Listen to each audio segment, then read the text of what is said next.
दुलारचंद यादव की हत्या के मामले में अनंत सिंह की गिरफ्तारी तब हुई जब पटना डीएम खुद एक्शन में आए और अब तक 80 लोगों को गिरफ्तार किया जा चुका है। अनंत सिंह की दबोचने की तैयारी 1 नवंबर को सुबह में ही हो गई थी और कभी भी पुलिस छापेमारी के लिए अनंत सिंह के पास पहुंच सकती थी। हालांकि डीएम और एसएसपी के नेतृत्व में यह तय किया गया कि अनंत सिंह की गिरफ्तारी रात में कर ली जाएगी।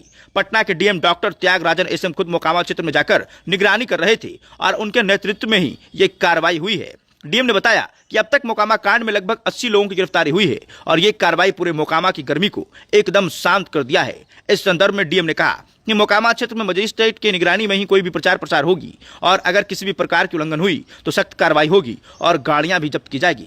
पटना डीएम के इस एक्शन ने एक बार फिर एहसास करा दिया है कि डॉक्टर त्यागराजन एसएम जहां भी रहे उन्होंने कभी अपराध और भ्रष्टाचार से समझौता नहीं किया।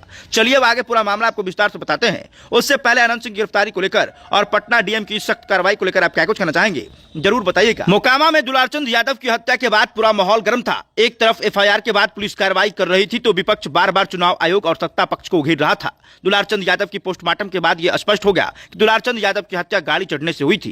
हालांकि दुलारचंद यादव के शरीर पर गोली के निशान भी पाए गए, लेकिन डॉक्टरों ने स्पष्ट किया कि गोली लगने से मौत नहीं हुई है बल्कि गाड़ी चढ़ने के कारण फेफड़ा फट गया, जिसके कारण दुलारचंद यादव की मौत हो गई। दुलारचंद यादव के परिजन और समर्थक लगातार अनंत सिंह गिरफ्तारी की मांग कर रहे थे। इधर पुलिस की कार्रवाई अनंत सिंह पर ना होता देख लोग भड़क उठे और फेसबुक पोस्ट पर पुलिस को अल्टीमेटम देने लगे। जैसे ये जानकारी पटना के डीएम के पास पहुंची, पटना डीएम ने तुरंत एसएसपी के साथ बैठक की और अनंत सिंह की गिरफ्तारी वहीं सुनिश्चित कर ली गई।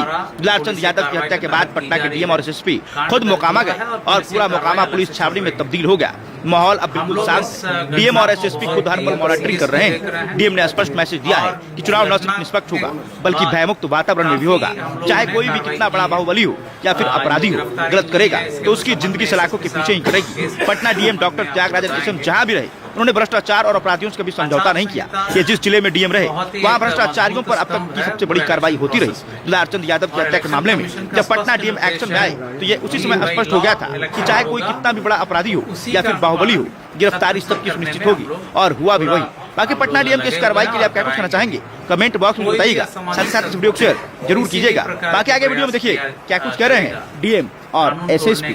जानकारी होगी जो घटना मोकामा विधानसभा क्षेत्र में हुआ है उसको जिला प्रशासन और पुलिस ने काफी अति गंभीरता से लिया है। गंभीरता से लेते हुए पूरी घटना का छानबीन भी पुलिस द्वारा पुलिसी कार्रवाई के तहत की जा रही है।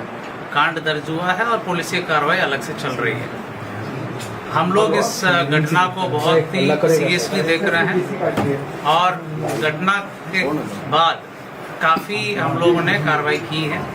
आज तो गिरफ्तारी हुई है, इसके संबंध में एसएसपी साहब केस के संबंध में आपको बताएंगे। आचार संहिता बहुत ही एक मजबूत स्तंभ है पूरे इलेक्शन प्रोसेस में और इलेक्शन कमीशन का स्पष्ट निर्देश है कि बाई लॉ इलेक्शन होगा तो उसी का अनुपालन 100% करने में हम लोग लगे हुए हैं और कराएंगे भी। कोई भी असामाजिक तत्व किसी भी प्रकार की प्रयास किया करेगा कानून तोड़ने का, आचार संहिता तोड़ने का या किसी भी प्रकार की इन्फ्लुएंस करने का कोशिश करेगा तो उनके विरुद्ध कठोरतम कार्रवाई की जाएगी। हम लोग 100% आर्म्स डिपोजिशन करने के लिए आदेश दिए हैं और लगातार जल्द से जल्द जितने भी लीगल आर्म्स हैं वो भी डिपॉजिट हो जाएंगे। चेकिंग पॉइंट्स हर विधानसभा में 50 के ऊपर पॉइंट्स बनाने के लिए निर्देश दिया गया है, जिसमें सीएपीएफ के माध्यम से भी चेकिंग कराई जाएगी। सेजर पूरे राज्य में पटना जिला में सबसे ज़्यादा सेजर अभी तक हुआ है।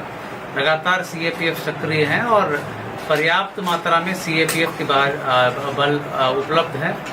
वो पुलिस बल और मजिस्ट्रेट के साथ लगातार चेकिंग की कार्रवाई लगातार कर रहे हैं और सेजल भी कर रहे हैं।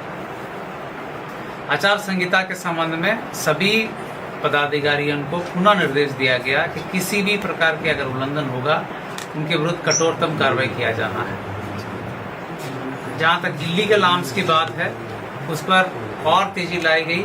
जहाँ जहाँ आवश्यकता हो सीएपीएफ को भी यूज़ करके उसमें छापामारी की जा रही है और जहाँ पर भी ऐसे सूचना मिलेगी वहाँ पर हम लोग छापामारी करके कांड भी दर्ज करेंगे, उक्त असामाजिक तत्वों को जेल भेजने का काम भी करेंगे। कहने का मतलब इलेक्शन कमीशन द्वारा दिए गए निर्देश पूरे लॉ और कानून को फॉलो करके इलेक्शन की प्रोसेस संपन्न होगा वो बिल्कुल होगा, उसको पालन कराया जाएगा। उसमें कोई भी बाधा उत्पन्न करेंगे उनके विरुद्ध कठोरतम कार्रवाई की जाएगी। मैं फर्दर जो केस संबंधित डिटेल्स है एसएसपी साहब आपको ब्रीफ करेंगे।